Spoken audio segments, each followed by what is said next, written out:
All right, so then let's start. A very warm welcome to everybody. Thank you so much for joining us for today's webinar, Strengthening Asia's NPL Markets Through Transaction Platforms. I'm Peter Rosenkrantz, an economist at the Economic Research and Regional Cooperation Department of the ADB, and I will be the MC for today. Just a few house rules that you can see also on the screen. Please mute your microphone whenever you're not presenting or speaking, and also switch off your video. Those who are presenting or speaking, please kindly switch on both your microphone and your video. We have a chat function here that allows everybody who is joining this webinar to post questions throughout. And but also note that later on, in the later part of this webinar, we have some dedicated portion for Q&A and open discussion. You may also raise your hand during that time, and then I would be calling you to share your thoughts. Without further ado, let's start. So I have the pleasure of introducing Sin-Young Park to deliver the opening remarks. Sin-Young is Director of the Regional Cooperation Integration Division of the Economic Research and Regional Cooperation Department of the ADB. She manages a team of economists examining policy issues in regional cooperation and integration. Her team also produces the Asian Economic Integration Report. She has been a main author and contributor to ADB's major publications, including the Asian Development Outlook. Prior to joining ADB, she served as economist at the OECD from 1992 to 2002, where she contributed to the OECD Economic Outlook. Sin-Young received her PhD in economics from Columbia University. Sin-Young, over to you. Thanks, Peter. Well, good morning and good afternoon to everyone, and a warm welcome to today's webinar, Strengthening Asia's NPL Markets Through Transaction Platforms. This is our 19th edition of our RCI Pod webinar series, and this is the first one in 2021. Through this webinar, we are very happy to introduce a recently initiated knowledge product by the ADB's Economic Research and Cooperation Department for a roadmap for the development of an NPL trading platform to strengthen Asia's NPL markets amid COVID-19. This study aims to examine country-specific circumstances and challenges and opportunities in relation to NPL trading, and assess the feasibility of establishing an NPL trading platform in the region. The COVID-19 pandemic highlighted the risks to the region's financial systems. This had actually sparked a fear of financial turmoil around this time last year. A sharp increase in non-performing loans could destabilize the region's banking and financial systems, and it can also compromise post-pandemic economic recovery. Previous crisis experiences have illustrated the negative macro financial loop by NPL can create on the real economy, and then which underlines the importance of the swift NPL resolution measures.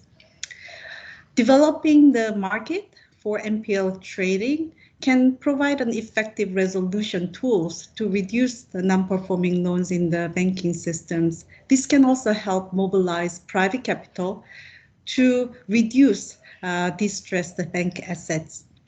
Although the development and deepening of non-performing loan markets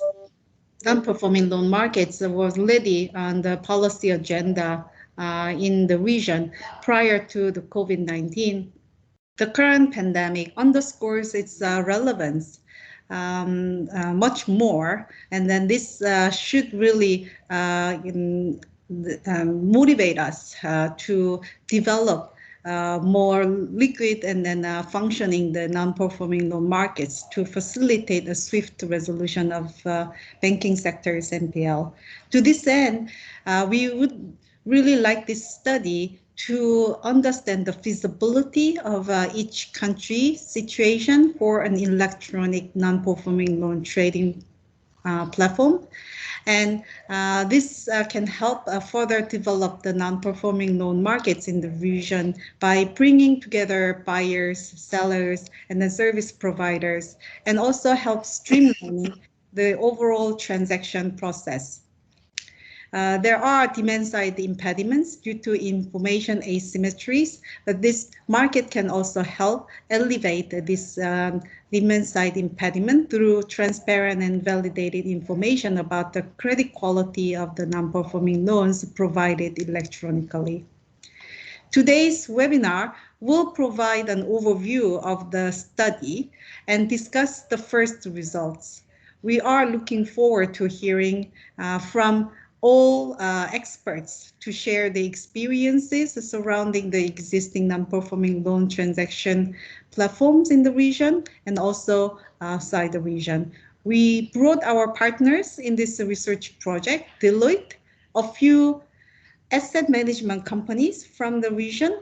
I hope that the colleagues from the ADB also join and share their experiences from the region's DMCs. And I hope that they can actively participate in this study further and doing the country level analysis. I believe that your expertise and then insights will be very valuable for advancing this project further, and then hope that we can bring a good discussion on this topic. The agenda for today's webinar is as follows. We'll begin hearing a brief presentations from colleagues from ADB, Deloitte, and Zhejiang asset management companies, and also a joint Vienna Institute. ADB colleagues will also share their comments, and then based on the experience, and we will open the floor for further discussion. I do look forward to a very healthy and productive discussion today. I'm going to turn to Peter again, who is the project officer for this project, and then Peter has been working very closely with the with this Deloitte and then other asset management companies, and working on the financial development and then stability issues. Recently, he also produced some research on the macro financial implication of NPL and then policy options for NPL resolution. Prior to joining ADB, he was a market infrastructure expert at the European Central Bank, and then Peter holds a PhD in economics from the University of Zurich. So let me turn to the presentation from Peter. Peter? Thank you so much, Sen-Yang, and I just wait until the slides are uploaded, and wonderful. So again, good afternoon, everybody. Allow me to just complement a bit to what Sen-Yang has just shared in her opening remarks on the background of this study. Next slide, Aga, please. So, I mean, we all know that NPLs can be harmful as experienced during past crises that have illustrated the negative implications, macro-financial implications of NPLs that can also be persistent. So not just a symptom, say, of the business cycle, but itself, NPLs can also be harmful for the real economy. That again underlines the importance of swift resolution measures in place. Now, during this, I mean, uncertainties and COVID-19 pandemic, the looming risk of a possible sharp increase in NPLs that could destabilize regional financial systems and possibly also compromise post-pandemic economic recovery is apparent. And therefore, develop market or secondary market for NPL trading can complement other measures of NPL resolution and be effective in relieving banks of their NPLs so that they can ultimately fulfill their role as financial intermediary and support post-pandemic recovery. As mentioned, it has been already on the policy agenda before COVID-19, but this is the relevance is certainly lifted through the current pandemic and the risks of somewhat looming. So far, we don't see much of NPL increases due to regulatory forbearance and other rescue measures. However, at some point that will be phased out, and then better to be prepared.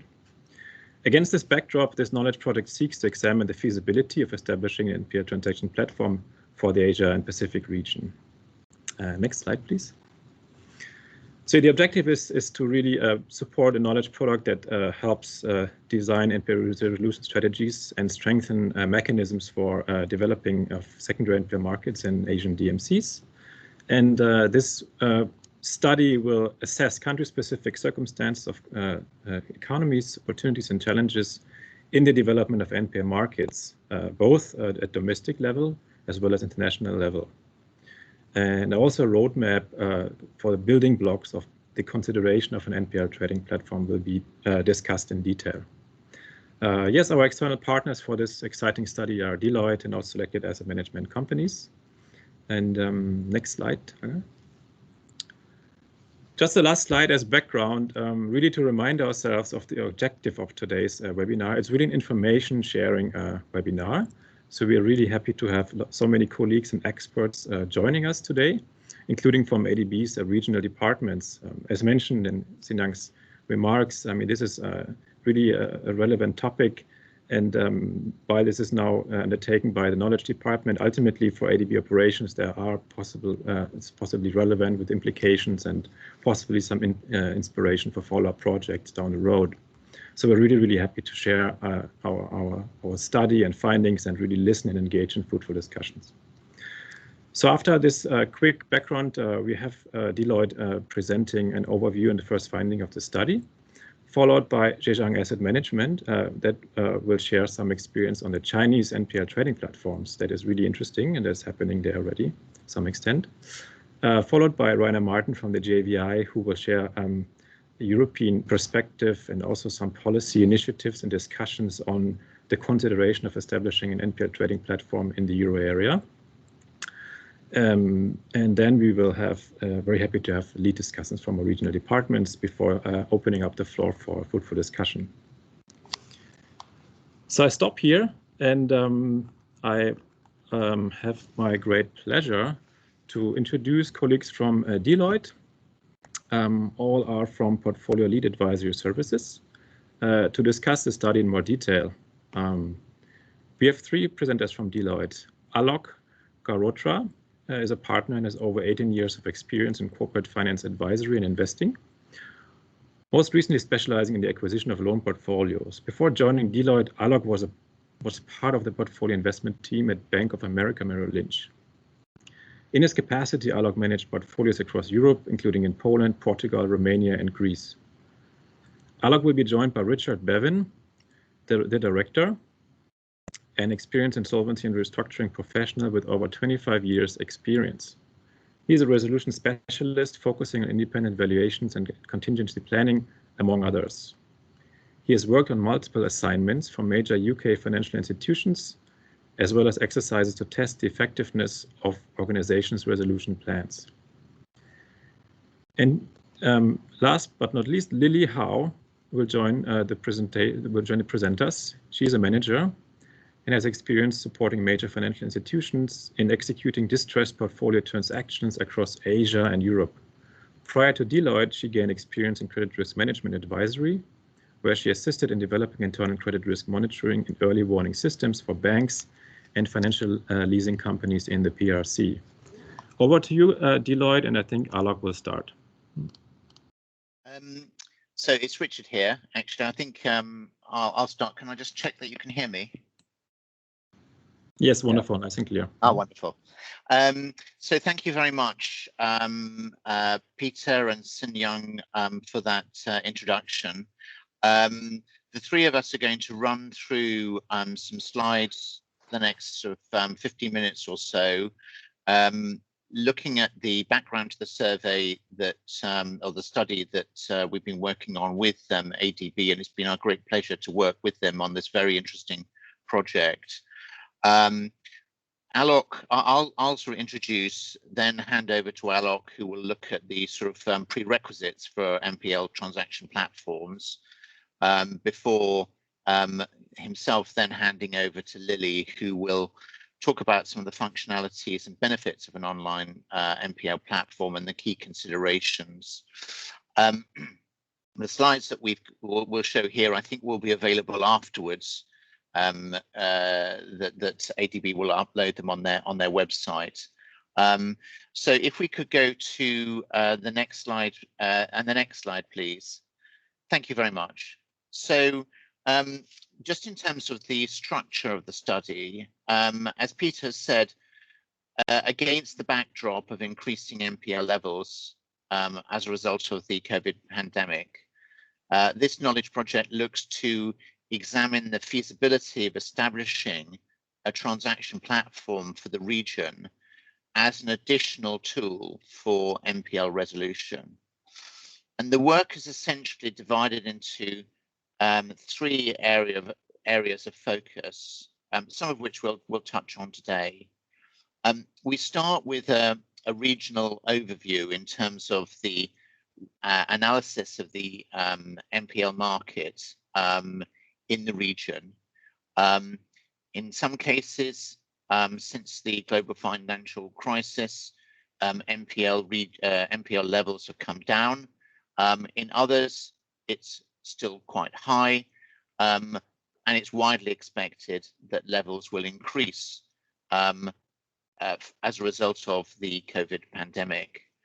The second area we will look at will be the feasibility of engaging in, first of all, domestic NPL trading, as well as the possibility of cross-border trading in order to inject additional liquidity into the markets.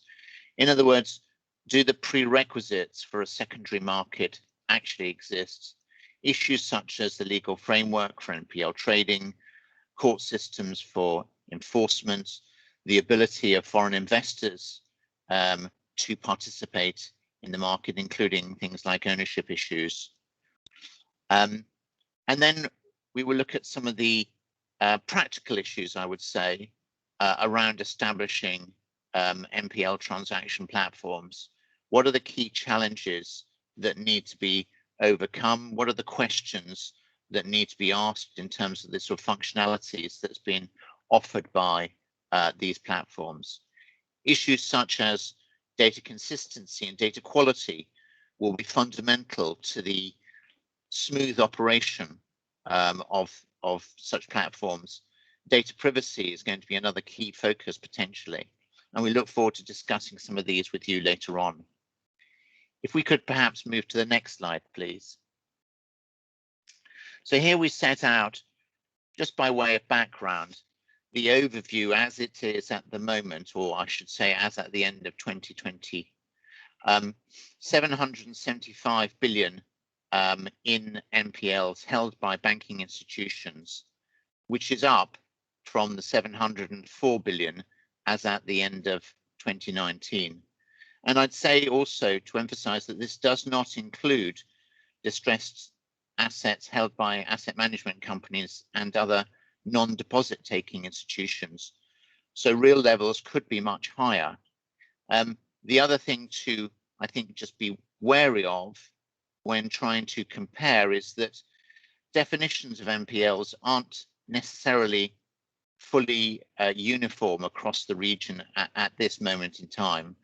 And countries are at different stages of implementation of, for instance, the IFRS 9 definition. So it's not readily comparable across the region.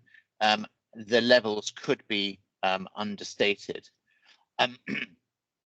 PRC has the highest levels, followed by India. An analysis by Fitch suggests that overall across the 14 or so countries shown here, the levels of NPLs could double once the sort of temporary relief that governments and regulators have put in place to stave off the crises, the COVID crisis, once that has been withdrawn. So that is a little bit in terms of the market background to this. If we could move to the next slide, please.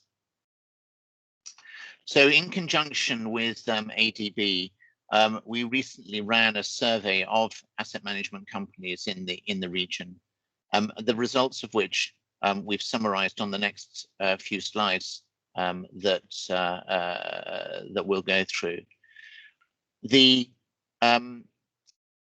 What we'd say is we've received responses from 5 different countries, so PRC, Republic of Korea, Vietnam, Thailand, and Kazakhstan.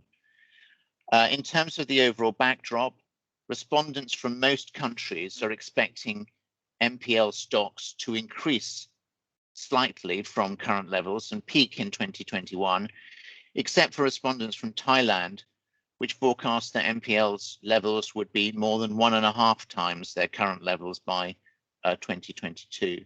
So potentially different pictures across the region.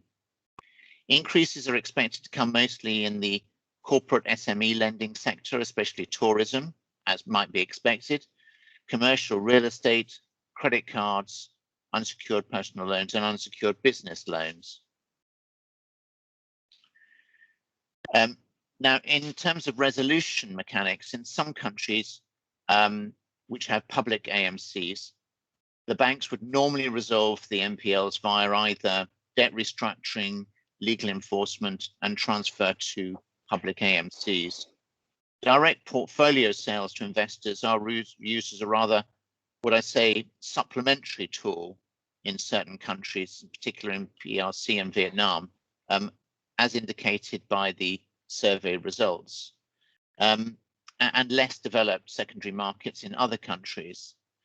In terms of barriers to NPL resolution, so participants from PRC, Thailand, Vietnam, and Kazakhstan, so a number of different countries, indicated varying different levels of potential impediments to resolution, including things such as immature legal enforcement frameworks or restrictions on NPL disposals. It's a different picture, and so one has to be careful about making big generalizations. But there are a number of themes, as I've just said. And in other markets, it's more developed. So in terms of the maturity of the markets, PRC has a sizable and active secondary market, whereas in other countries such as Thailand and Kazakhstan, these are considered by those responding to the survey, I would say, still relatively inactive. Vietnam is at an early stage of development, but I understand that measures are being put in place to accelerate that, and I'm sure that's to be welcomed. In terms of assets generally traded, secured NPLs are traded more frequently than unsecured ones in general. In terms of foreign participation, which is one of the good objectives of the project, foreign involvement in NPL trades is limited. The top buyers are usually public AMCs and distressed asset investors. So those are just a few of the themes that we wanted to cover. I'm conscious about time. As I said, the slides will be circulated afterwards. I'll pass over now to Alok to cover the next section, which is on feasibility. Perfect. Thank you, Richard. Prerequisites, I should say. Thank you. If we could move on to the next slides. And the next one, I think, so just before we get into prerequisites for an NPL market, I think the idea for this study was to study the development of a viable NPL trading platform. I think before we can take this online or into some sort of platform, it's important for us to make sure that there is the existence of a secondary market in the first instance. So just looking at this slide, from a investor perspective, and as Richard alluded to, foreign capital becomes an important part of why you want to see an NPL market develop. I think the ability of investors to bring in that capital and to augment bank capital is important. And from that perspective, when investors come in and look at a market, what they need to see is a committed seller that has the ability to trade at market prices and a pipeline of opportunities. Typically, international investors would invest across markets. And so to that extent, for them to spend time on a market and for any specific market to be attractive, I think these are two prerequisites that they need to see in terms of pipeline and sellers' willingness and ability to trade, just given where their provisioning levels may lie. In addition, from a macro perspective, I think what needs to be supportive is the regulator. So the regulator needs to be, willing and happy for investors to come in and look at investing in the country's NPLs. Legal enforcement frameworks are key because to the extent that investors are putting in capital, return is expected from typically either settling with the borrowers or some sort of enforcement that then leads them to the asset and eventually realizing cash from that asset. So to that extent, a friendly regime is important. We've seen countries where enforcement could typically take upwards of 5 years, and what this then ends up doing is on account of the differential capital cost between investors and or banks, the bid-ask spread tends to widen, and it makes it even more difficult for sellers to trade. So an efficient framework is important that lets buyers get to the asset, to the underlying asset, and to cash recovery sooner than later. The other bits that are important are more enablers, are servicers and advisors. So typically when an investor would come in, they tend to take the servicing of the loans away from the selling bank.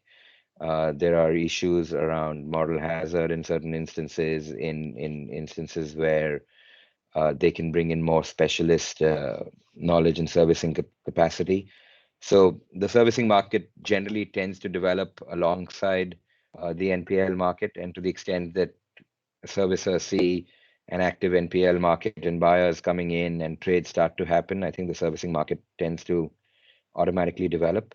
And then the other bit is around advisors, and this is people like on the legal side, you might have resolution experts. You would also have collateral valuation experts to the extent that we're talking about real estate or other backed portfolios. So you would need a plethora of advisors to kind of exist to help the investors navigate the system when they decide to enter into a country.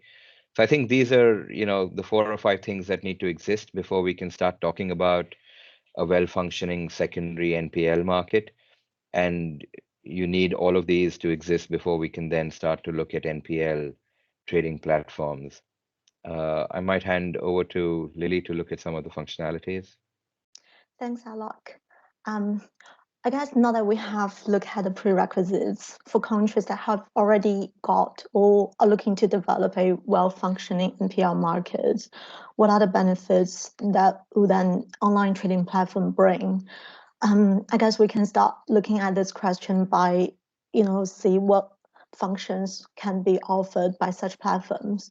So essentially, if you look at the slides, an electronic NPL trading platform shall be set up as a combination of a data warehouse and a trade repository. In terms of data handling, the platform shall host detailed data and documentation that will enable the potential buyers to underwrite NPLs. Ideally, it should also aim to improve the comparability and quality of information by providing, say, for example, standardized data templates and automated checks and validations. The platform can also offer data analytic tools to help with the price discovery mechanism. On the other hand, as a marketplace, the platform should also open to as many types of sellers and buyers as possible in order to facilitate the matching between market demand and supply. I guess some premium NPL investors, as Alok has already mentioned, would only focus on portfolios with ticket size passing certain thresholds. As such, the platform may also consider bonding some small-scale portfolios together just to attract those professional investors and increase the success of transactions. Other value-added services may include automation of bidder Q&As and also provision of standardized NDAs or other transaction documents. When bidding for portfolios, those professional investors usually cooperate with some third-party advisors, as mentioned. So naturally, the platform is really well positioned to act as the intermediation between investors and those services providers. However, I think it shall be noted that in practice, virtually none of the existing players in the market offer the full scope of services online here. Some of them may provide loan data warehouse and auction platforms, while the others could be less comprehensive and focus only on streamlining the transaction process. Aga, can we move on to the next slide, please? Yeah. I guess like other electronic marketplaces, the most immediate benefit brought by an online NPL platform will be the improvement of liquidity in the market by either broadening the buyer basis and providing investors with access to a wider variety of opportunities. In particular, I think smaller sellers and buyers may benefit the most from the economy of scale. Moreover, market for some advisors, as mentioned previously, are usually highly fragmented and require a strong local presence to succeed. Using the platform to screen and contact such advisors would significantly lower the barrier to entry for both foreign investors as well as those small-scale local investors. With proper information provision and handling, the platform can effectively reduce the information asymmetry mentioned by Xinyang before. The standardized data with increased accuracy will really empower both buyers and sellers to build more precise pricing models, which could potentially help narrow the gap between asks and bids. And also for sellers who plan to use the online NPL disposal regularly, the potential cost reduction might incentivize them to adjust their internal IT system so that the required data fields can be easily extracted. The last but perhaps the most notable benefits aimed at the current pandemic is the improvement in digital resilience by bringing parts of the transaction process online. Well, I guess in addition to increasing market transparency and efficiency during normal times, the digital elements can also support the level of transaction under more extreme market conditions. As an illustration, if we look at the charts on this page, although the loan sale volume in both Europe and PRC were significantly lower in 2020 compared to the previous year, the drop is less severe in China, where online NPL and collateral sale platforms are more actively used. Further detail of the existing platform in China will be explored later in this webinar, I think. Aga, can we please move to the next section? Thanks. I guess apart from assessing the prerequisites, there are several other practical considerations we would really like to highlight here. First of all, I think the platform must comply with some relevant regulations. If the regulators and standard setting bodies are really supportive of the initiative and willing to grant their seal of approval to the platform, the investor confidence may be largely strengthened. Also, cross-border platforms will benefit from a steady and sufficient deal flow. However, it could be really, really difficult for them to deal with various distinct legal and regulatory frameworks when compared to those ones operating within a single jurisdiction. In terms of ownership structure, I think there's no consensus on the best practice in the market. If you look at public ownership, they might benefit from potential support from regulatory bodies, but it's more sensitive from a political perspective. On the other hand, the private and for-profit companies may have greater incentives for innovation or cost reduction, just given the competitive landscape.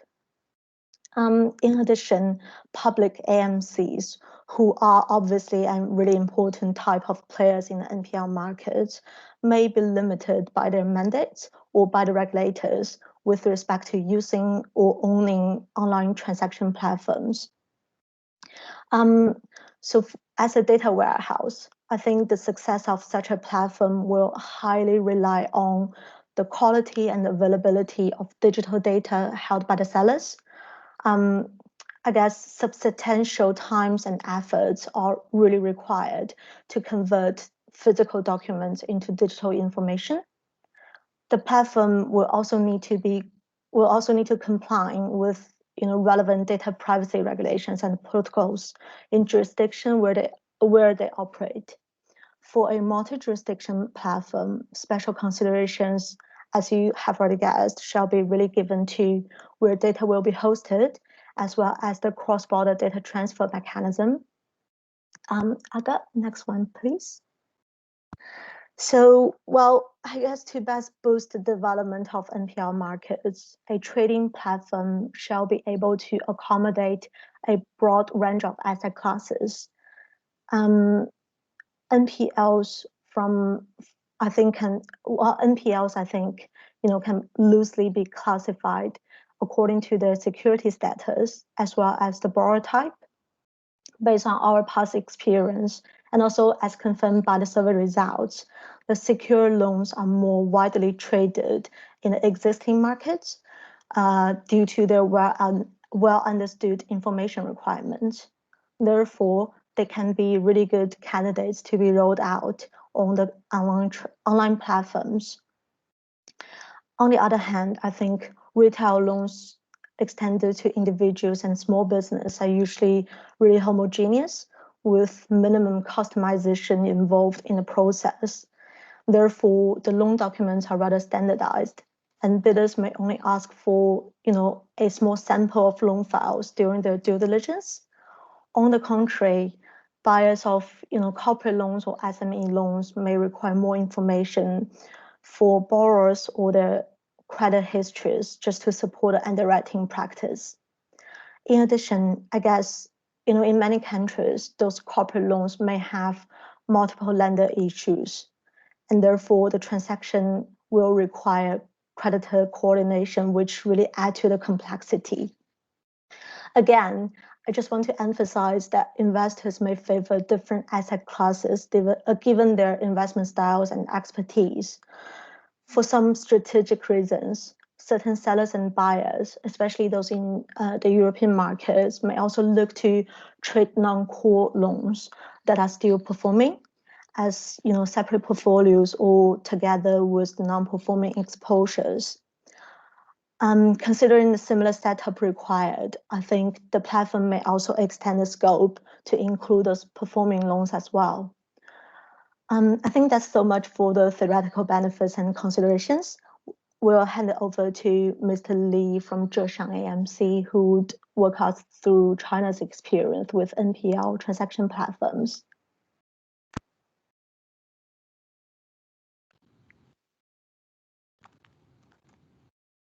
Thank you so much to our colleagues from Deloitte for this very comprehensive and informative presentation. So as mentioned, we have our next speaker now from Zhejiang Asset Management, who will share some first-hand experience from the PRC. The speaker is Dr. Li Chuanquan, Deputy General Manager and Chief Strategy Officer, Zhejiang Asset Management, who has rich management experience in the field of non-performing assets. He served as postdoctoral tutor for Zhejiang International Business Group. He was also board secretary in Jingxin Trust and held important positions in Bindi Potash of Shanghai, Yongfa Biology of Shangzhou Group of Shanghai. Dr. Li, over to you. Thank you, Peter. And thank you, everybody in the meeting. Good afternoon.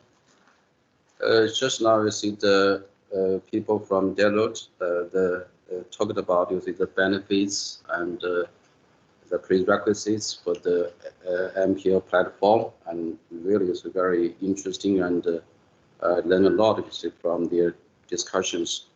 And I think the topic we're discussing today is very significant for a country. There are two sides. You see, one maybe you can quickly resolve the NPL. On the other hand, okay, if you see we can set up a platform, and you see the platform can gather all the information about the NPL in the out of the banks, so we can get those the data, and maybe this will be very significant for the policy making in the country, and so it may be from the micro viewpoint, it may help the government the regulator to make good policy to resolve the microeconomic and the financial risks. So this platform, maybe we can say if we set up a transaction platform, the first stage we can from the market point of view, we set up a transaction platform, but on the higher stage maybe it's much better to set up a kind of uniform transaction platform that is all the information. We can gather all the information about the NPL out of the banks, so that we can have analysis, make some analysis of those data, and to know how serious the regional risks are. And I think that this is the meaning beyond beyond the deepening the market. As about the Chinese experience, as mentioned is by one professor just now, I think he's right that we can say Chinese market is a little bit more mature than the rest of the markets in the Asian regions, I think. So from the point of view, the requisites for market, that is seller, servicer, advisor, regulator, all those important factors, I think this a little bit more mature in China, So here I will focus on the transaction platforms in China. Before I talk about that, maybe I start from the market structure. What is about the market in China? Chinese markets, I think as the expert says, is a little bit more mature maybe than the rest of the Asian countries. In terms of it has a very deep market volume trading, and on one hand, and also it has a lot of players in this market. So from this chart, we can say we have five national AMCs. Of course, they are all government-backed AMCs, including Orient, Cinder, Great Wall, Huarong, and Galaxy. So the first of all, the AMCs, big AMCs, they all established, around 1999. And the last one, Galaxy, is a recent one, just set up last year. And so now in China, we have five AMCs, national ones. And beside these five national AMCs, we still have about 58 provincial AMCs or local AMCs at the provincial levels. They are all licensed AMCs from the regulator. And beside this, local AMCs, 58 AMCs. We also have AIC, so-called Financial Asset Investment Company. They are set up by the big banks in China, so mainly specialized in debt equity swap business. So this is about these licensed companies, are authorized to participate in the business of the primary market, so-called primary market. This primary market, we say it's the loan NPL, from set by banks. So only these authorized or licensed AMCs, have the right, to buy, in this market. That is about around 70 players, have the right, to buy directly from banks. Of course, they buy in the way of auction. So this is the primary market. And the secondary market, of course, we have a lot of other players, of course, including, the foreign investors, including, the private investors, a lot of private investors.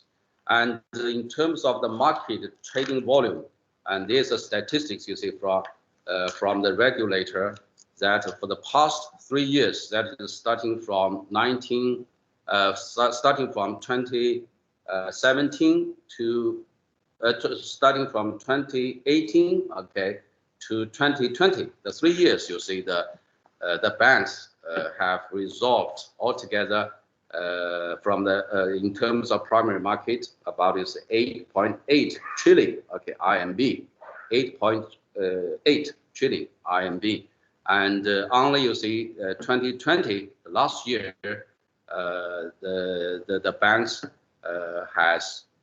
have resolved about altogether 3 trillion RMB, 3 trillion RMB, and we know these 8 billion over 8 trillion, I'm sorry, 8 trillion RMB NPL.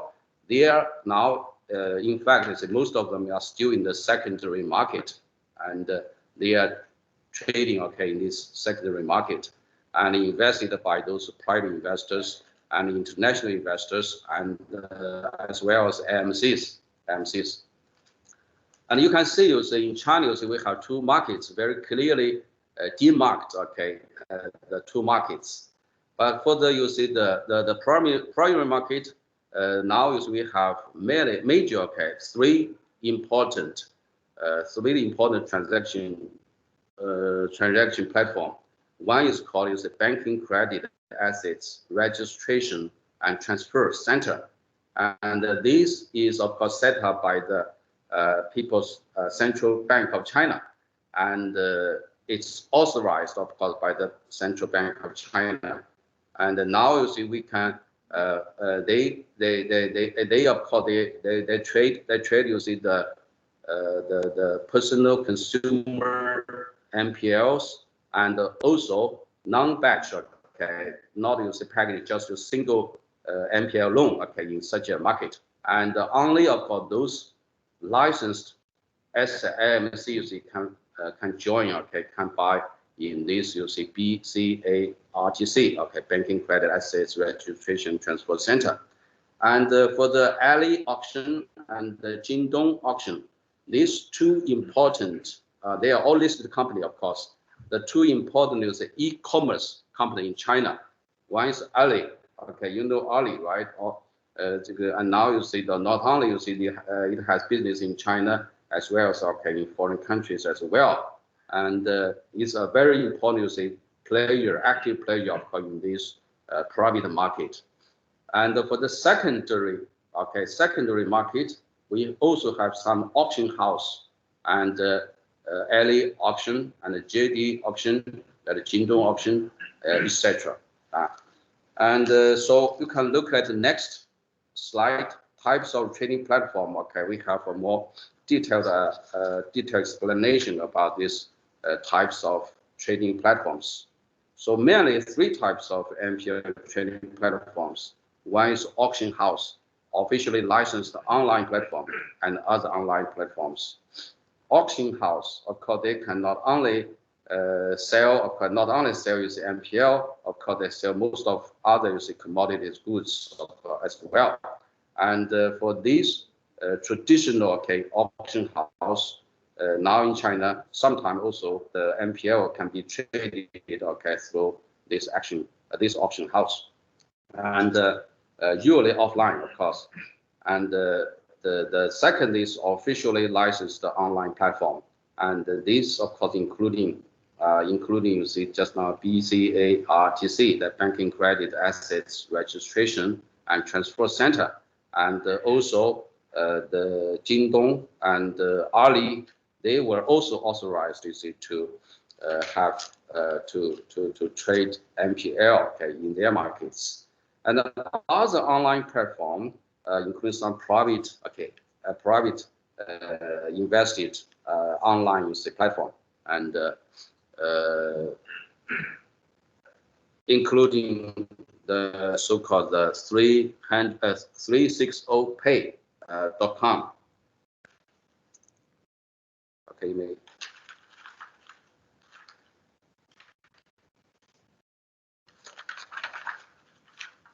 This one, right? So you may change the slides.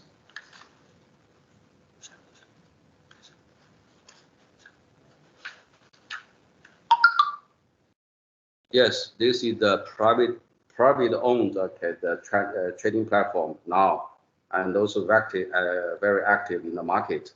But you see the people, you see the most popularly used trading platforms, you see, are Alipay, Alibaba in China nowadays.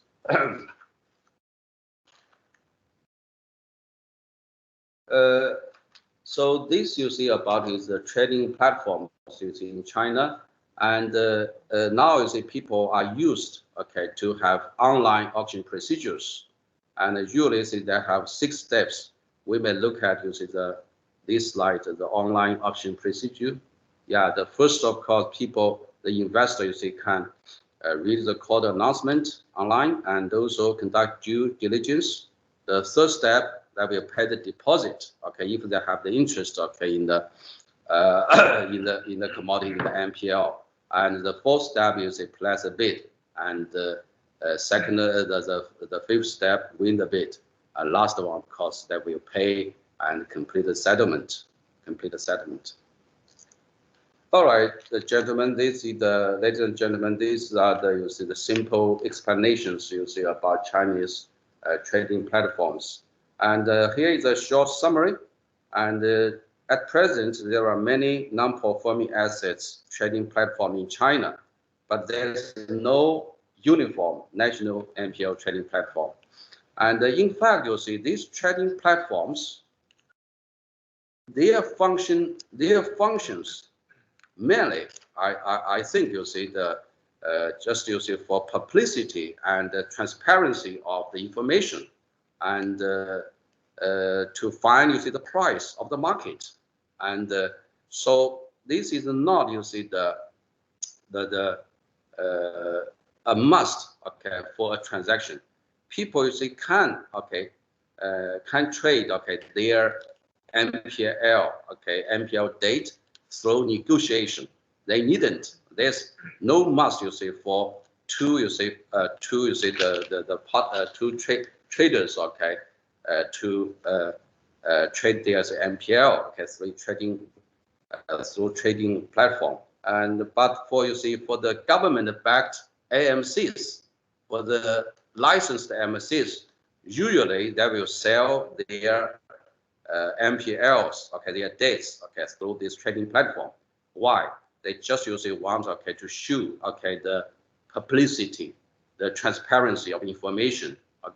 This may be sometimes a must, you see, for state-owned, you see, AMCs, not for, you see, the private investors. So for two private investors, they can settle their deal, through negotiation. That is, they can have a negotiated transfer. There's no must, you see, for the private investors, to have such a trading, through trading platform. And second, from the perspective of industry supervision and development, a uniform industry asset trading platform is needed. It's very, very needed, in the future. in my opinion, just now as I mentioned just now, you see I think you see the significance lies not in not only in promoting the trading, in facilitating the trading, but also most importantly, I think maybe it can have you see a very useful mean. It is a very useful mean to gather data from the market, and to this of course will be very good reference, you see, for the government, for the regulators, to make financial policies, to resolve the regional risks. I think that's very important to have a uniform industrial asset trading platform. At the same time, this uniform form can also provide the basis for transnational asset trading platform in Asia.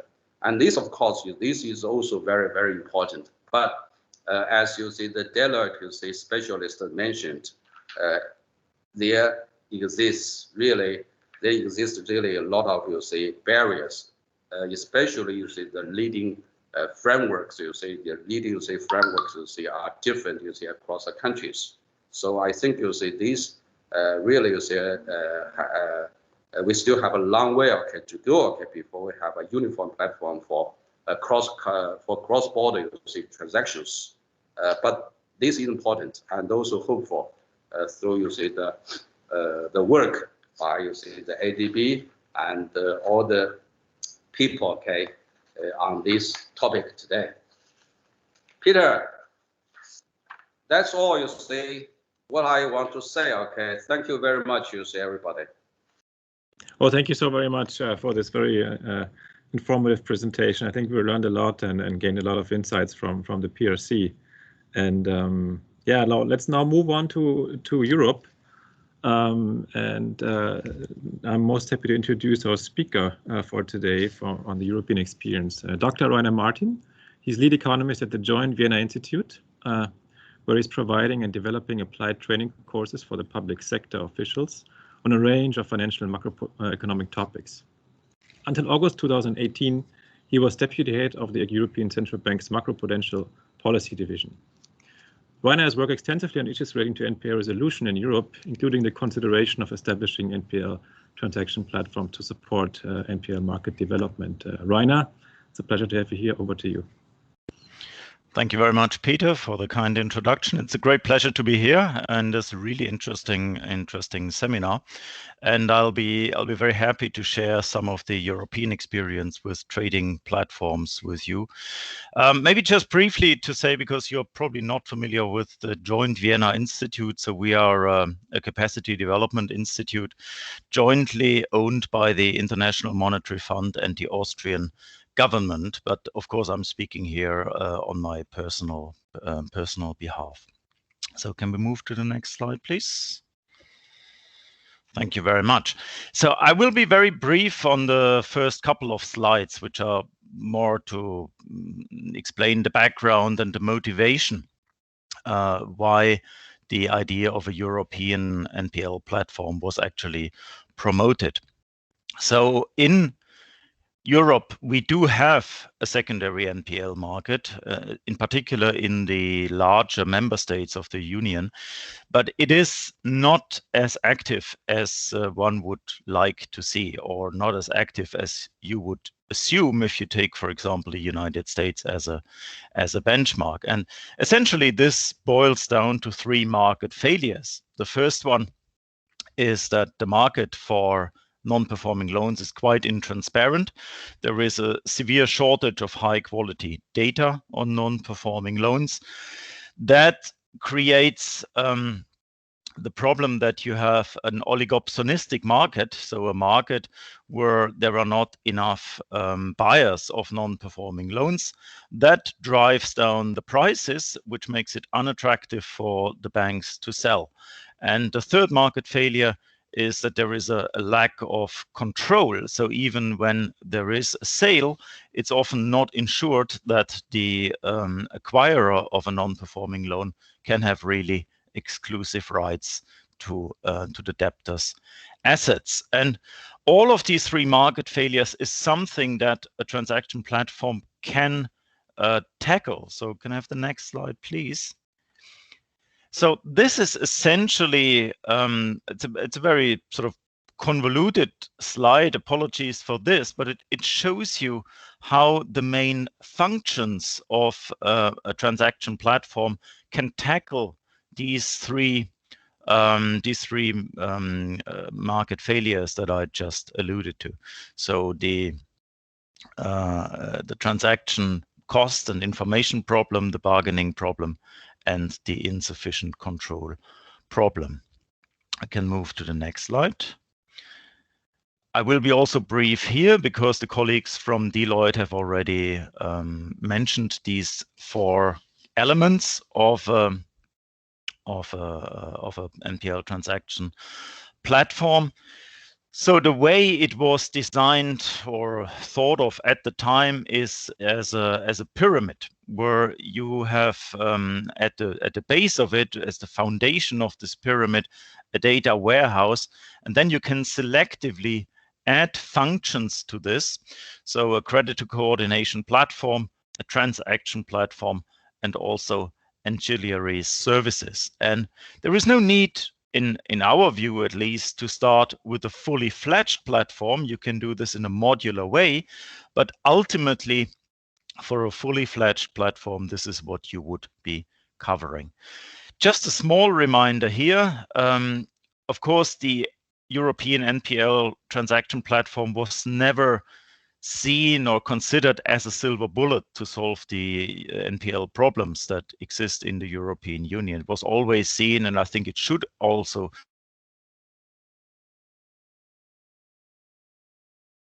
resolution strategies were things like accelerated bank internal workout, securitization, or AMCs play also a very big role. But an NPL platform can also facilitate, for example, the work of AMCs and vice versa. So there are some interlinkages here. Move to the next slide, please. Let me now move to the European experience. And the idea is still reasonably new. Of course, we had platforms in some European countries already much earlier. In the aftermath of the global financial crisis, some of them were set up and they are still functioning. But the idea to have such a platform at a European level was only triggered really in 2017 by the European Central Bank. It then swiftly made it into the European Union NPL Action Plan, where the idea of such a transaction platform was included. And I think it's fair to say that one of the big attractive features of such a platform is that its fiscal costs are relatively small. It's not a very expensive thing to do. And that helped us certainly a lot in our discussions with European policy makers. The colleagues by the European Commission, in collaboration with us at the time, so I was still at the ECB then, and also with the European Banking Authority, published a staff working document on the European platforms for non-performing loans. This was at the end of 2018, and this is a bit the sort of blueprint, so to say, or the state of play, where the thinking at the political policy level on platforms currently is. It was then followed up by a couple of roundtables with industry experts, also some more specific work streams. These were generally organized by the European Commission. And in December last year, when the European Commission updated its NPL action plan against the background of the COVID pandemic, it took up part of this idea again, and it emphasized very much the need to have a central NPL data hub at the EU level, which is an element really, or something that comes from the idea of the transaction platform. So overall, I think there has been quite a bit of institutional progress, But unfortunately, and this is again very much my personal view, things have slowed down a bit since 2019. And we still have quite a few hard nuts to crack, so to say, before this is really becoming operational. And let me look at this now in a little bit more detail. Next slide, please. So this is really where we stand at the moment in terms of what I called here the common conceptual denominator. The first aspect, and I think this is very important, is to talk about the scope of such a platform. And there was a general agreement among everybody involved that the scope of this platform should be broad. And that has different dimensions. The first one is that it would be desirable to have that all loan types, all asset classes should be eligible for inclusion in the platform. So this is quite different from the European approach towards asset management companies, for example, which are not generally seen in Europe as very suitable for example, mortgages or consumer loans. So the platform is something that is seen as more encompassing in terms of the more suitable in terms of all asset classes. It should also be open to all types of NPL sellers and professional buyers. So this is very important as well, because as I explained a minute ago, we have a rather shallow secondary market, and this would be important to rectify that. Third point, there is a desire to have a wide geographical scope for such a platform, ideally an EU-wide scope, in order to obtain sufficient economies of scale, because what we've seen is that in particular in the smaller EU countries, they have a problem really to develop a secondary market simply because the market size is not big enough. Talking about the scope of services to be provided, well, this relates back to what colleagues from Deloitte have really mentioned already. So it's important that the platform would ensure data quality and a high degree of data standardization. It could conduct, in my view, personally, it should conduct data quality checks and define data validation standards. It should, the official term is could, in my view, it should also offer a price discovery mechanism. It should be able to intermediate between investors and third-party providers. But, and this is, I think, quite important also in order to keep the legal repercussions manageable, it should not own nor service loans, and it should not settle any NPL transactions. So this is something that should be done between the buyers and the sellers. It should be facilitated by the platform, but it shouldn't actually be done by the platform. Next slide, please. So now let me come to the open issues. And there are four, I tried to cluster this into four big issues, and they are partly interrelated. The first issue where discussion is ongoing is on the ownership. And Deloitte also alluded to this as an open question. Should it be public? Should it private? And in the European context, should it be national or should it European? And there are different views here. So the European Commission sees no clear-cut case for a public ownership of such a platform. And it considers that EU institutions such as the Commission or the ECB or the EBA should mainly act as facilitators. They should not own the platform.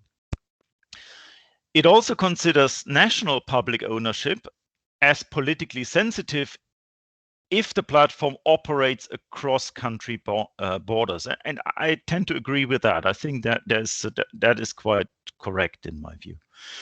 So what is favored by the Commission is the idea to have a network of privately owned platforms which should be adhering to industry standards.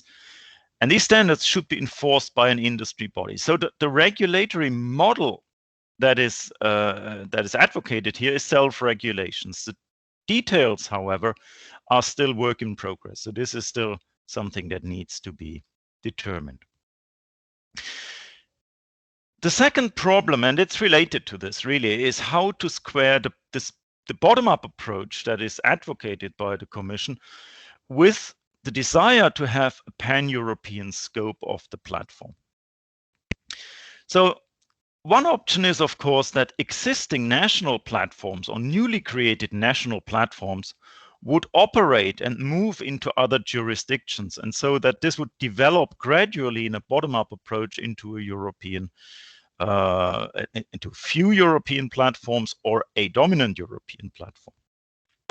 Now we are seeing some progress. So, for example, and this is selective. There are other things, but let me just mention two of them. Debitos, which is a German platform that has been around for quite some time, has recently started cooperation with some Italian partner called doValue. This started last year, and they are now expanding their operations also into two smaller European countries, Greece and Cyprus.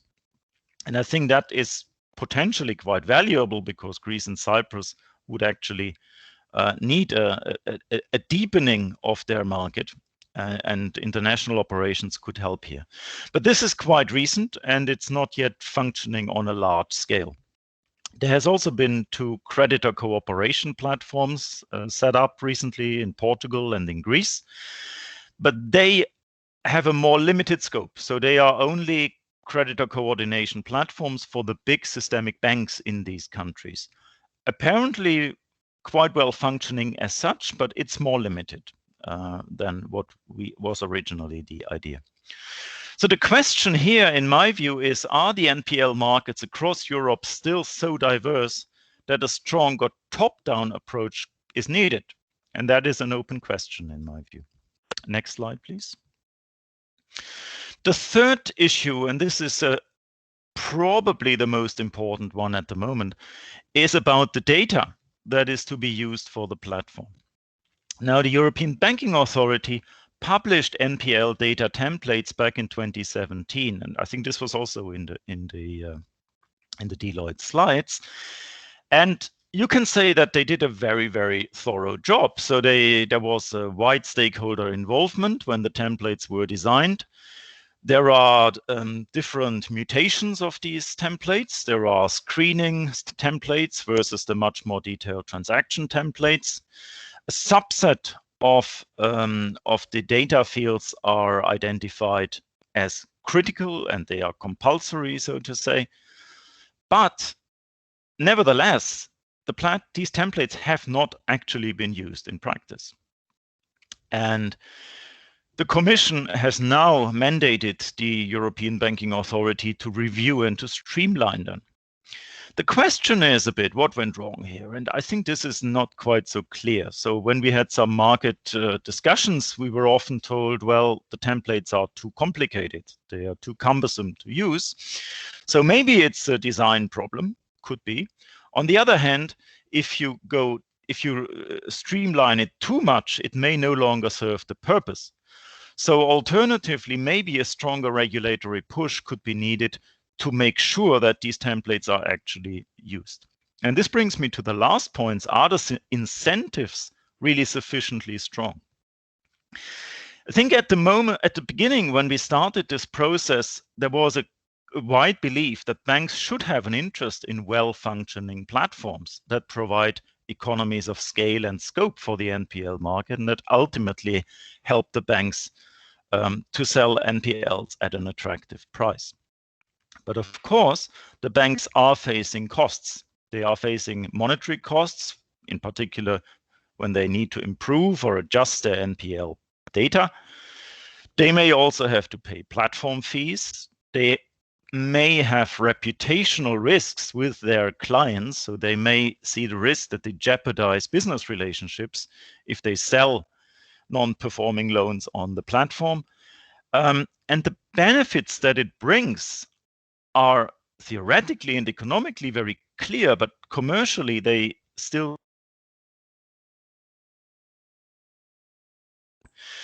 So this brings me to the last point, and I think this is a key question that Europe at least faces at the moment regarding these platforms. Are stronger incentives needed, and where can they come from? So two things that are discussed is, of course, to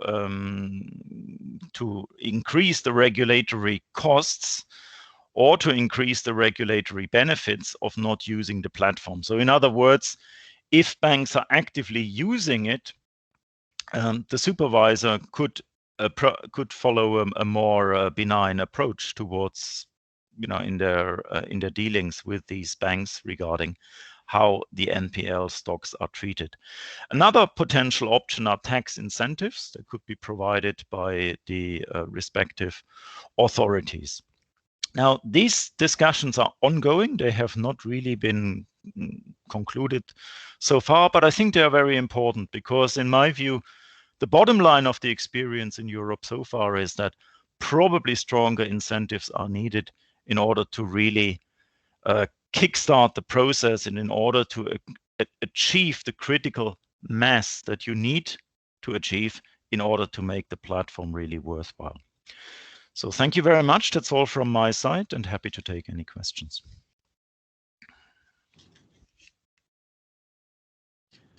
Thank you so much, just Rainer, a couple of references.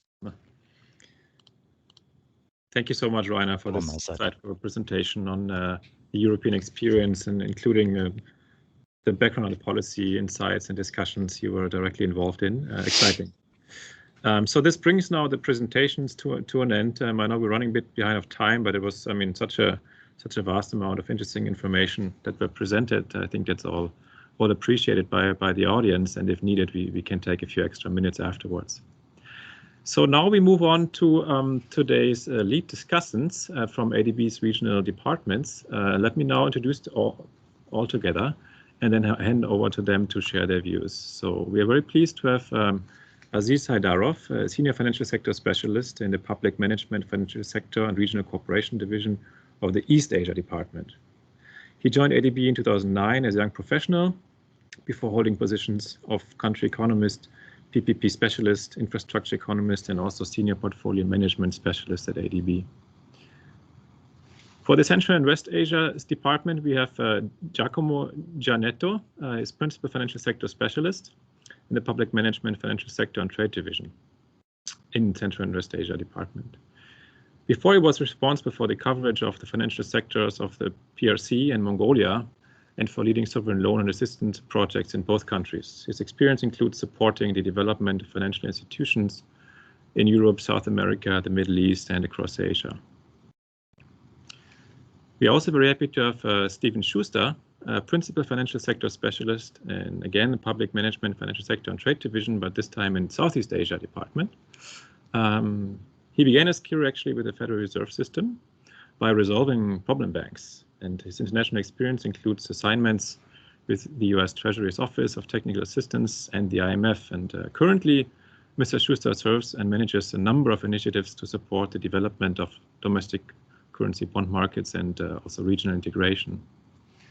And finally, we're very happy to have Manohari Gunawardena. She's Financial Sector Specialist in the Public Management, Financial Sector and Trade Division in the South Asia Regional Department.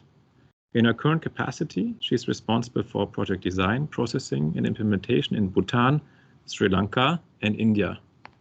She has over 2 decades of leadership experience in treasury, asset and liability management and corporate banking in Sri Lanka.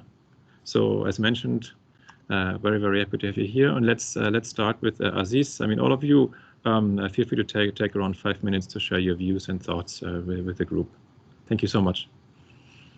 Over to you, Aziz. Thank you very much, Peter. And good afternoon and good morning and good day, depending on the time zone we're in now. So it's a pleasure, and I think I would like to thank Peter and other colleagues from ERCD to have organized this very important, very useful, in fact, I learned a lot event. I'm not a pure financial sector specialist as my senior colleagues from whom I have learned a lot, Giacomo and Stephen are.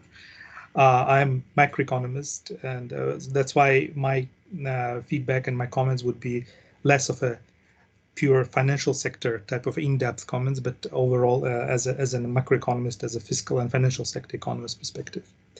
So first of all, I think this study, this research on the possible platform for NPL electronic trading, I think it's it's a good, innovative, and forward-looking, research, and will, I think, going forward, add and will be an important element of our engagement in our countries in the DMCs in NPL space, because it offers a good opportunity in addition to what we're doing and other elements.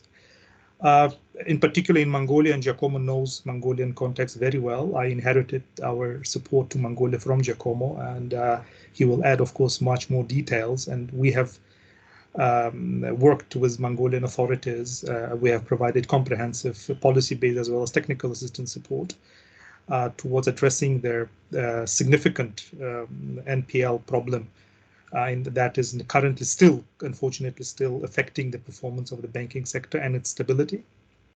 And despite all efforts, their public AMC in Mongolia has yet to be, established, and even though comprehensive technical assistance has been provided. I know that the same issue is also pertinent to Tajikistan, my own country. I'm speaking to you now from Tajikistan.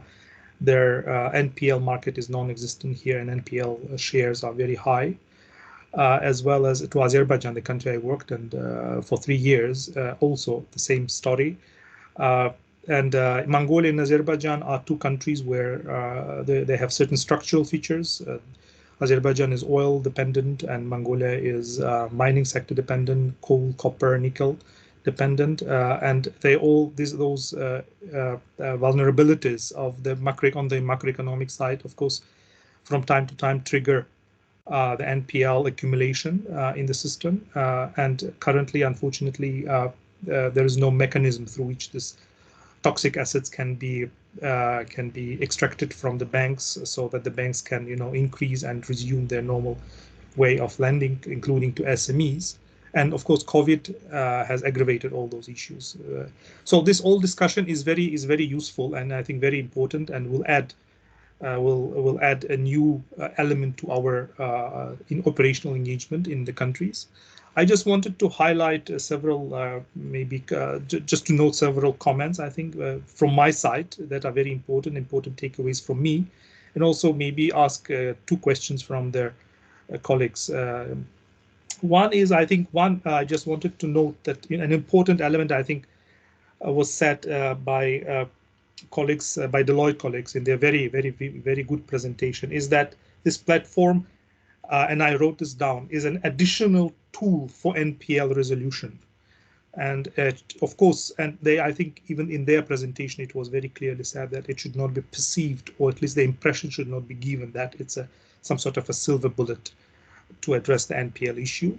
And on slide 8 of their presentation, they have provided, I think, they're very important prerequisites that are necessary to be there in order for the platform, to be operational, to exist, in fact. And in my humble view, I think in the countries on which I have worked, these elements are missing either in the entirety, or a majority of them are missing. Second, I think, is the importance of data. In Reiner's presentation, as well as in Deloitte's presentation, data issue was stressed, and I could not I could not agree more with that. Data credibility, quality, timeliness, and standardization is important, and there is a long way to go in this respect, even in single countries. I'm not even talking about at cross-country level. A couple of questions that I wanted to check, and I think one is, and I would like also to thank Reiner again for his very insightful presentation. 2 questions to Reiner is, you mentioned that this bid-ask spread is very high because there is a monopolistic market in NPLs. Who is the monopoly, if I may ask? Who are those strong buyers who distort the price discovery mechanism? Second question is, both to Reiner as well as to Deloitte colleagues, if the platform were to be there, and if the platform if the platform was at the national level, or even it was public or with private participation, private ownership of the platform operation, who would supervise it? Would it be subject to supervision by the financial sector authority, or it's just a trading platform that just should be just market and industry led and self supervised? And last question is, apart from the European Union, and I think in European Union we mostly refer to Eurozone Union of a single currency zone. Apart from that, do we have any other experience from the globe on transnational NPL platforms? Because the immediate issue that comes around is the forex risk that would add to the price that the buyers would want to pay for the NPLs if they are in different currencies. So these are the three questions. And I thank you very much for this opportunity and for this very fruitful discussion. Thank you. Thank you so much, Aziz. Thanks for this very insightful comments, and your questions are very well noted. We'll have the speakers to have an opportunity to respond later. Let's move on to Giacomo, please.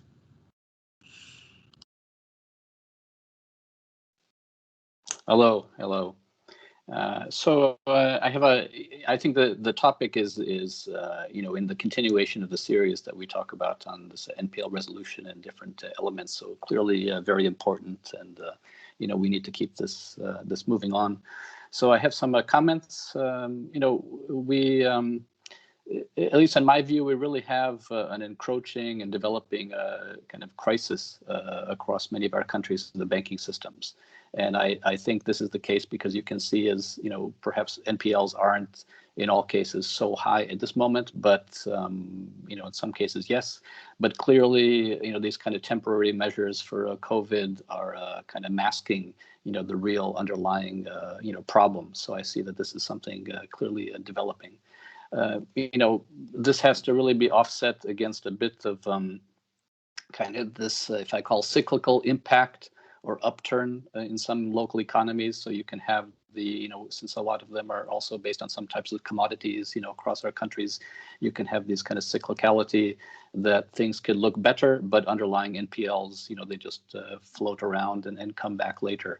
So that's not really like a true mechanism for NPL resolution. Of course, this links to this political willingness to really deal with NPLs, identify them, be transparent, and then the resulting issues of the in the underlying banking systems. Once you do a proper kind of evaluation, assessment, recognition as to how many NPLs exist. So I see that even under our discussion today, we really would need a strong government support. I know there's questions about whether it should be, say, government, private, what kind of mix, in the countries. But I see that to really overcome some of these kind of core issues among our countries, we would need a strong, government kind of support for it. If not, you have a key problem is this initial recognition of NPLs, whether they're just kind of cherry picked, what could be sold into some type of system, if something could be developed and put in place.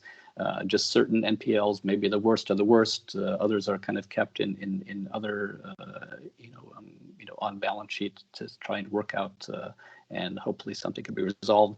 That's just starting off to say, things wouldn't work out as well. Obviously, when you've got the worst of the worst in a system to try and get that moving. So perhaps some form of even regulatory requirement to transfer certain types or certain NPLs into a system, could be required. This is a regulatory issue. I think in a number of countries, if you go to perhaps the US and others, there wouldn't be this requirement unless there's a resolution of an institution. But I think this is something that would have to be also discussed and resolved. So maybe that would be one point. Going back to the panel speakers, if they have a thought about this kind of regulatory requirement or requirement to transfer certain assets into some type of system.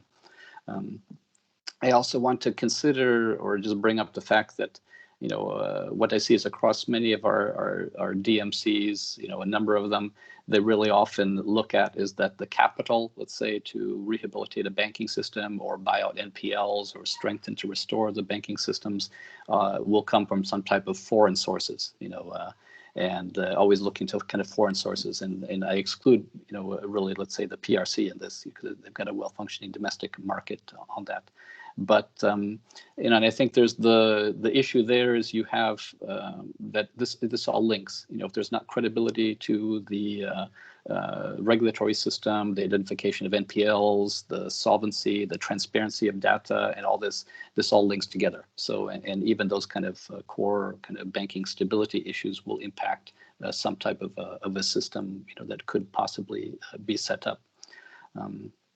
If we talk about the link again to this, this kind of digital or regional platform, we have to consider that really the ultimate goal is to not just resolve some NPLs, but really to try and build the strength and stability of a banking system, right, or a financial system. That's the goal of this. So as to not just setting something up, but are we going to be able to have an impact to help that system and the kind of cursory issues linked to it, not just to provide some outlet, in a way, a moral hazard issues that, once they get some high NPLs, just put it into a system and get it off the books, and we can continue to manage the banking system in the same manner as we did before, without having to really, address all the real issues.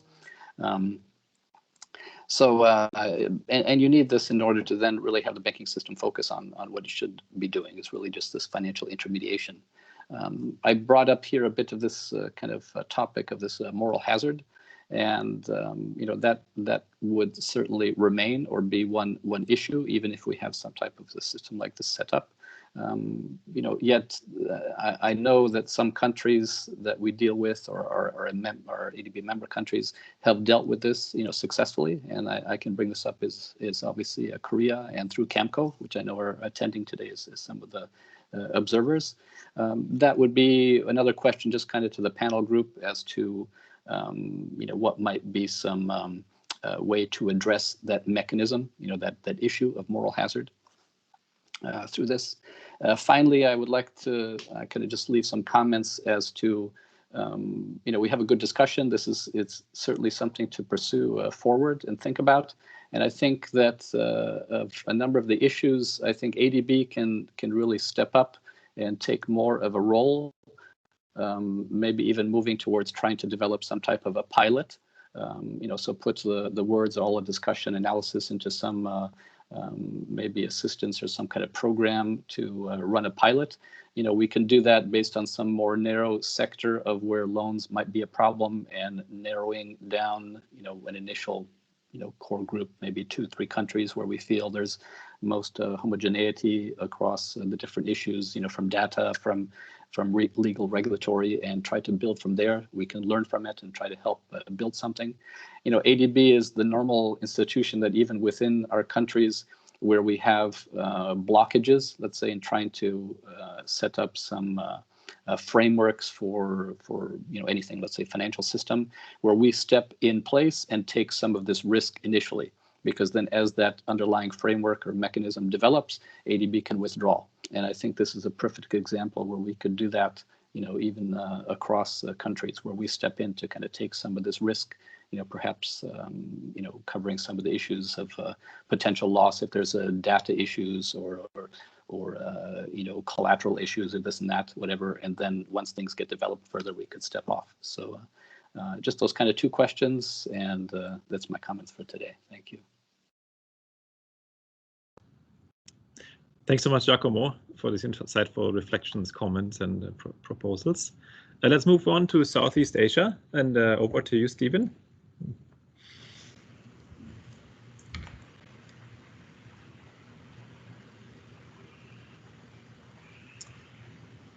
Okay, I see I'm up. So I think in looking back over my career, other than when I was doing this as a primary ways of making a living, I think this is my 3rd or 4th time through this.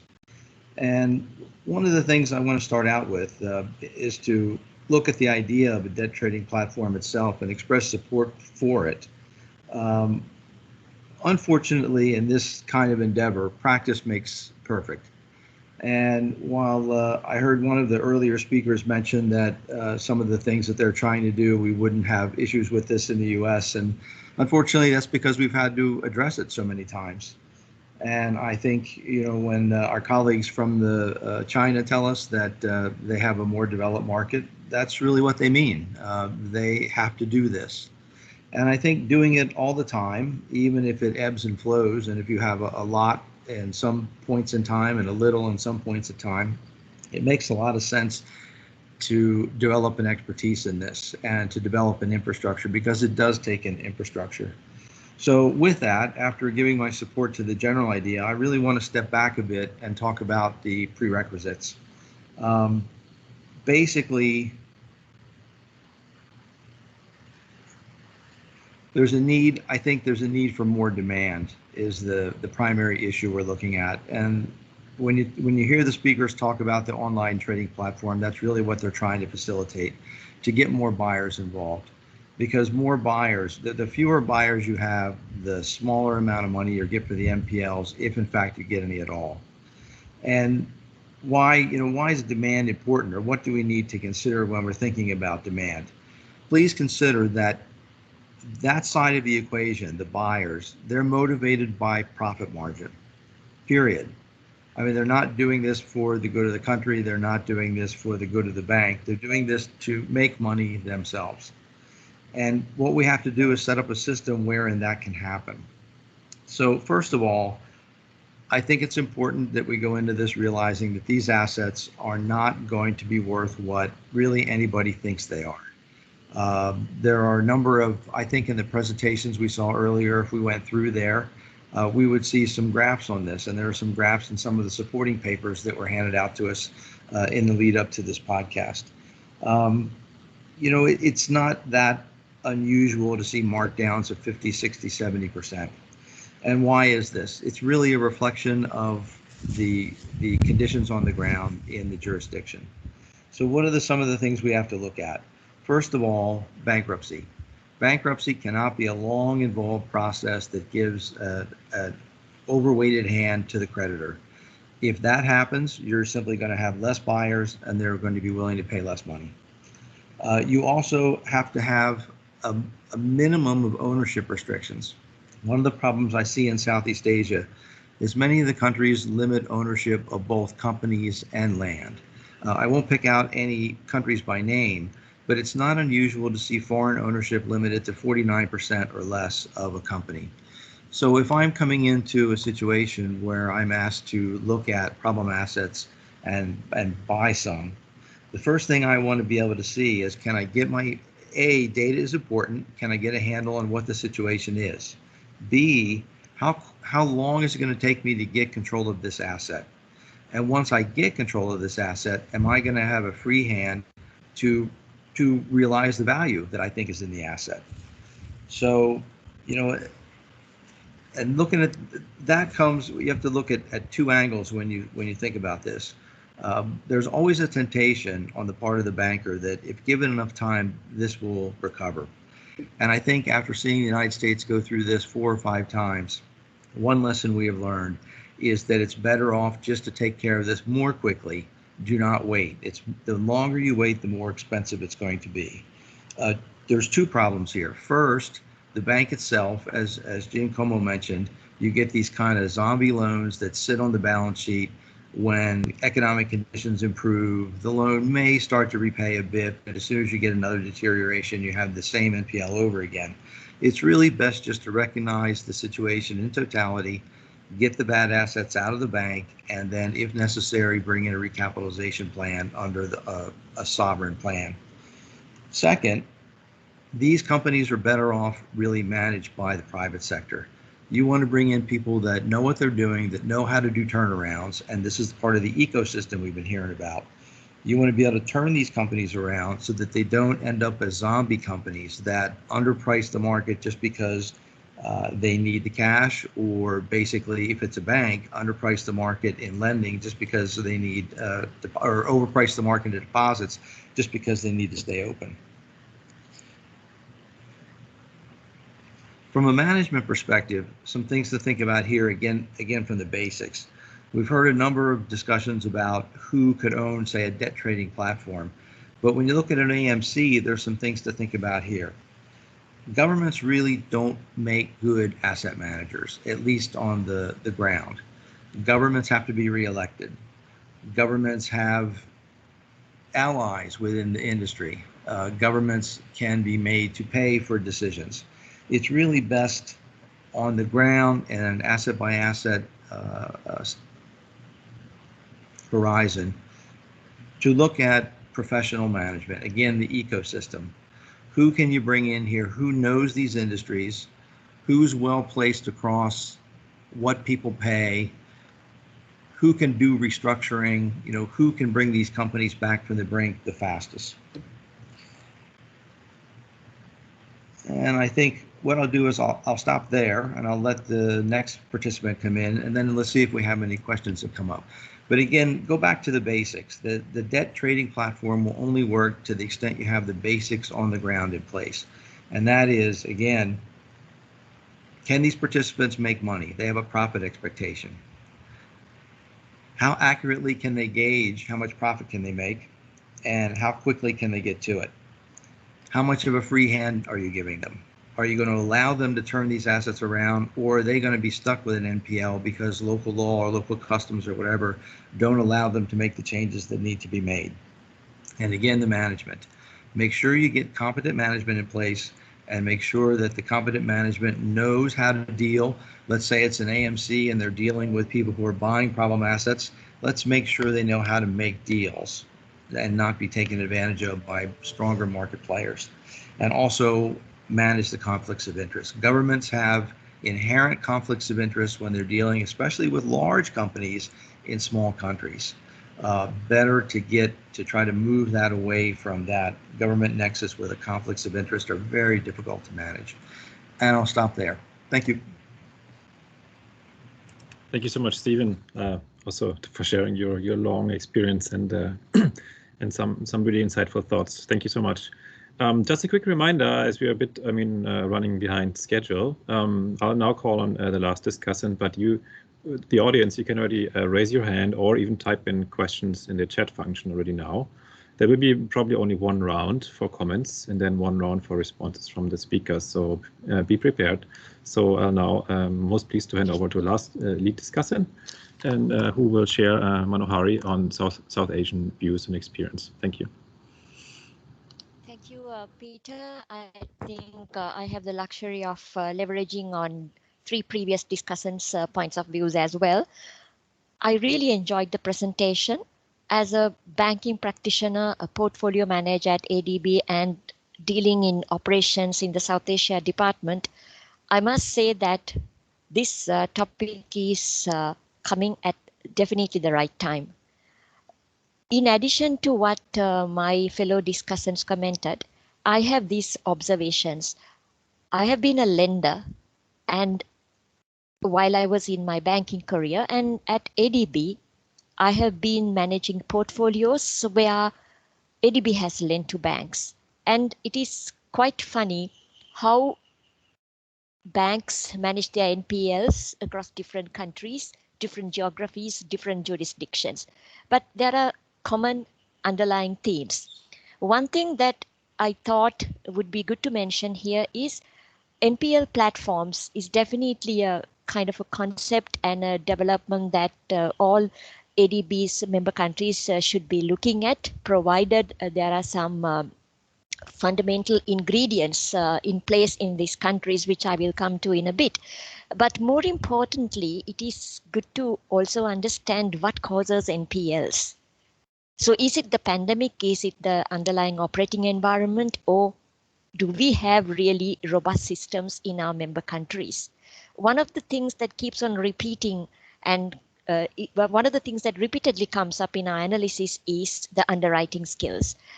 This may sound very simple and very elementary. Obviously, the bankers know how to underwrite credit. Believe me, we come across so many issues in underwriting skills which lead to underlying governance issues, which lead to, again, the non-performing loans, which get exacerbated during adverse business cycles as the ones that we are experiencing now. So I think addressing that would be very, very important. I'll just start giving a few things about the 3 countries that I have been operating in within ADB. I'll start with my own country, Sri Lanka.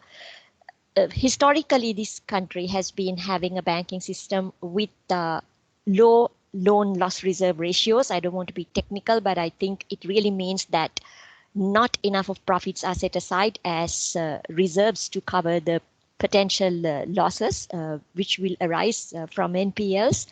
And then also there is asymmetric regulation regarding classification of what really is non-performing within the financial system. You have the banks, you have the finance companies, and they follow different rules. So this gives rise to asymmetric sort of reporting and classification. Moving on to Bhutan, again, another country that I'm working in. Bhutan has been having high NPLs even before the COVID. And this is again related to, once again, the governance, because Bhutan has an overarching regulator in the Royal Monetary Authority of Bhutan.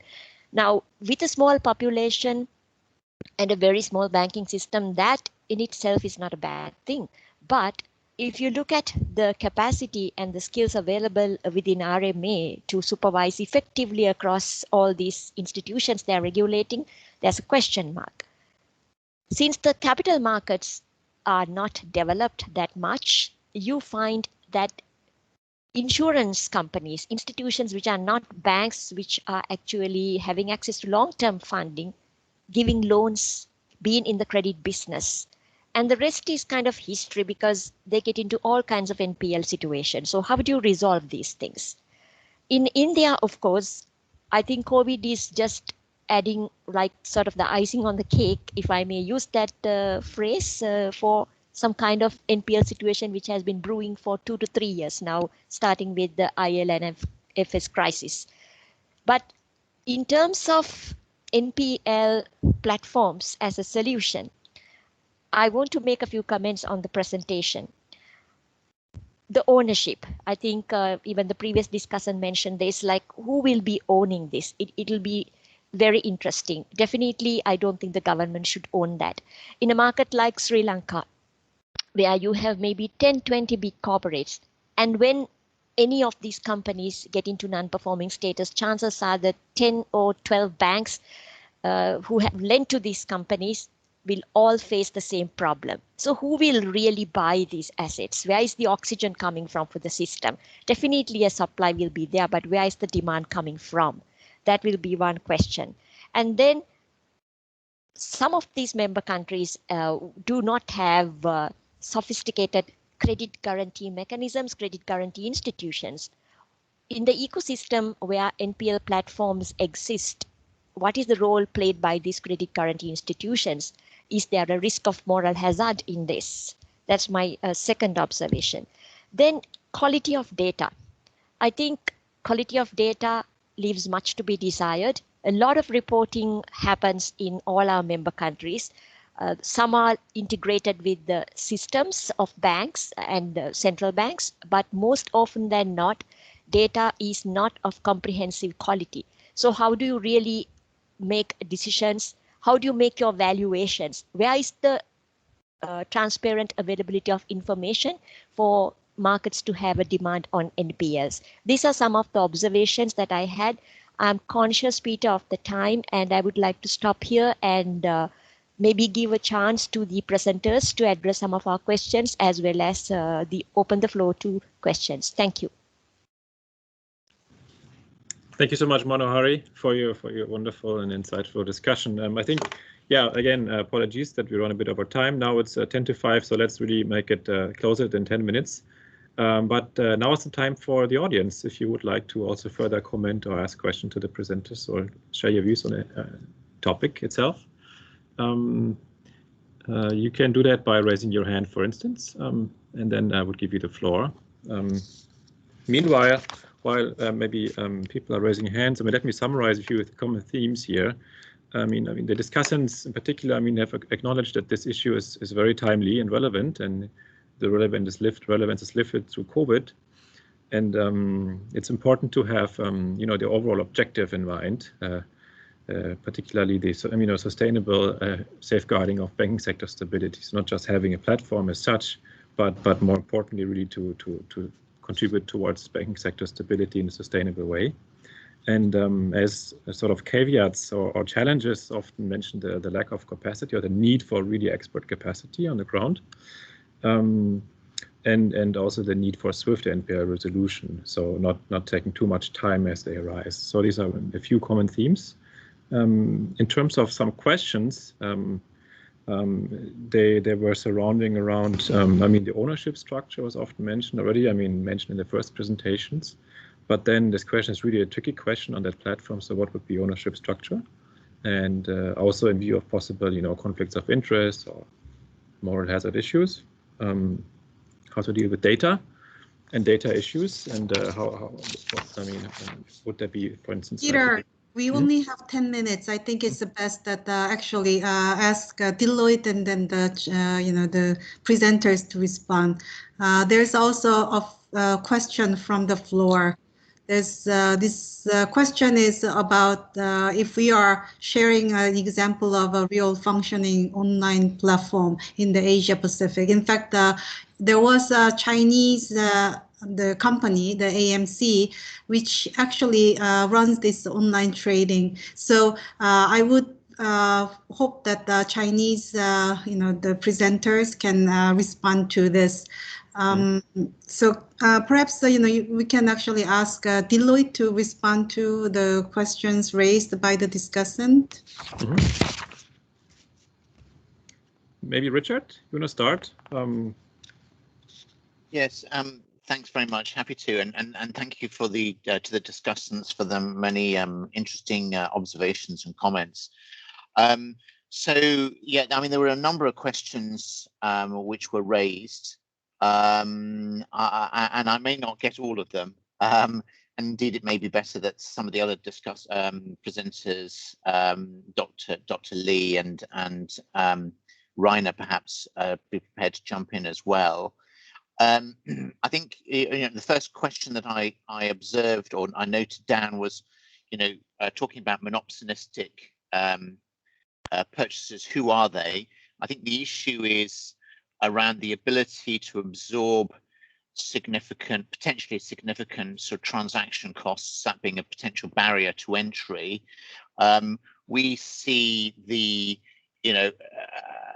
certainly in Europe, it's the big names, and that's the issue, that it's big names, the Cerberuses, the Apollos, the Lone Stars, etc., who are able to sort of leverage economies of scale and buy larger portfolios, who essentially have that buying power, and so there's less of a focus on smaller single name transactions. We had a question around the nature of the infrastructure. Certainly agree with Stephen and his comments around, if it's too debtor friendly, that's a potential problem. And so, there really does need to be, as I think we said during Alok said during his presentation, essentially a creditor-friendly mechanism. In terms of transnational platforms, I think Aziz raised that as an issue. How do you get around with sort of currency issues? I think the platforms that we've seen, certainly have the ability to operate on a transnational basis. The ones in Europe do that, albeit potentially that may be limited within the Eurozone, but they certainly have that capacity. I think ultimately it's going to be down to the buyer and the seller to work out the sort of currency risks there, and so hedging does become an issue. I think Probably that's all that I've got to say, but it would be interesting to hear from either Rainer or from Dr. Lee in terms of their thoughts and observations on that. Maybe Dr. Lee, and including there's a question in the chat on some examples on existing platforms, and you already have shared some examples. Maybe you can take a look at the question and also share again your views. That would be wonderful, and then maybe Rainer can close.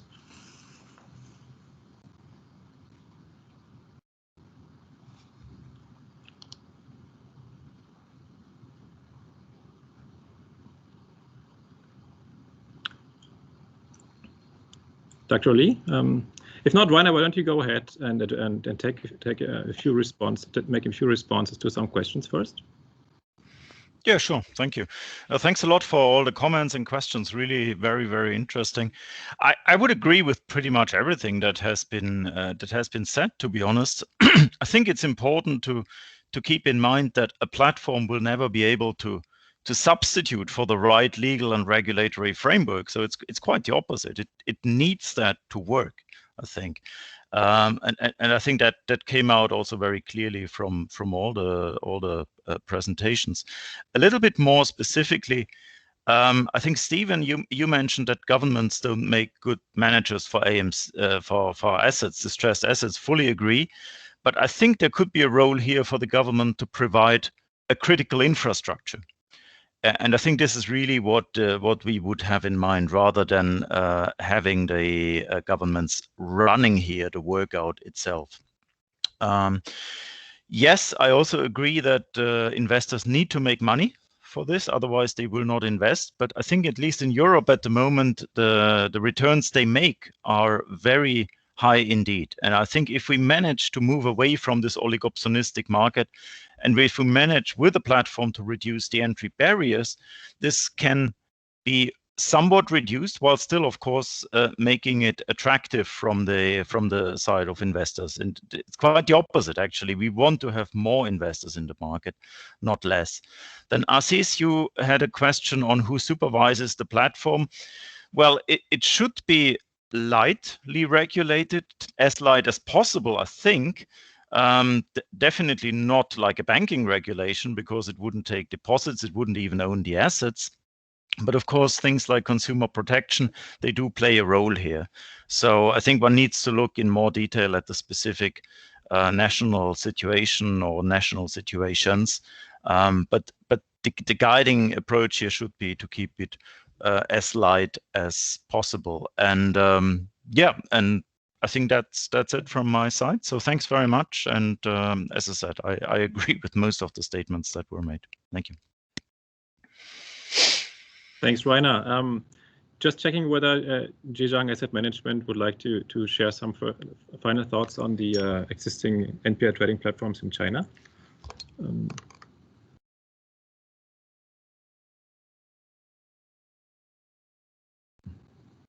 Great. Okay. Hello.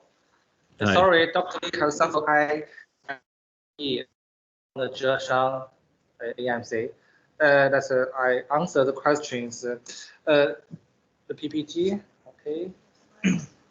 I will take some more details about the platform in China. For example, this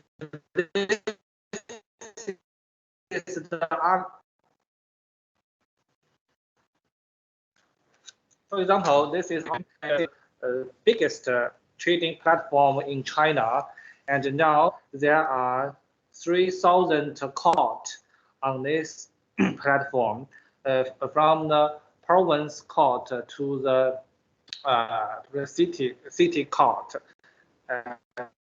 3,000 court on this, and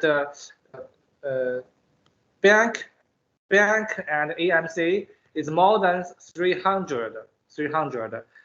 Now, most of the AMC, including the big 4 AMC and local AMC, are on this platform. platform with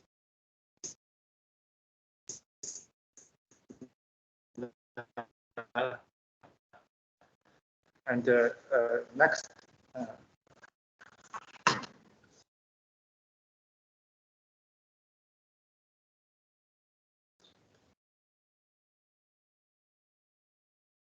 Right.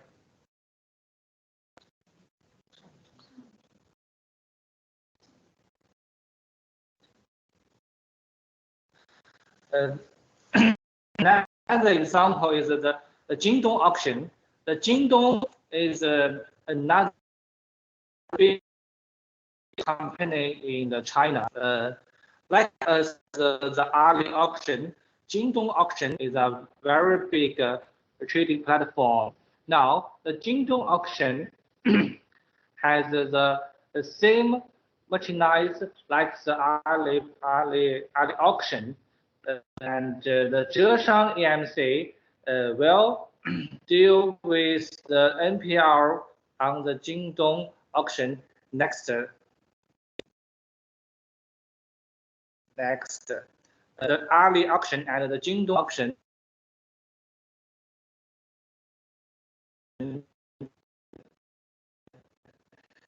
is the leading platform in China. I think China, the NPL trading platform is structured is mature, and in the future, we think that we will take a uniform platform to deal with the NPL in China. I think that the China, the experience, the trading platform experience in China is an example that other Asia countries can study from China experience.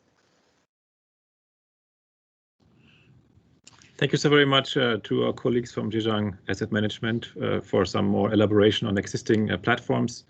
In response to the comment in the chat, there's also the slides that we would upload on the event website we will share later. And that also explains 7 existing licensed trading platforms in China. Okay, so I think, thank you so much for your participation and patience since we took 30 minutes extra. But this was a really interesting webinar, and thank you so much for all your attendance. And in case there are any additional questions, feel free to ask the speakers or get back to us. Thank you so much. Thank you. Thanks very much. Thank you, everyone.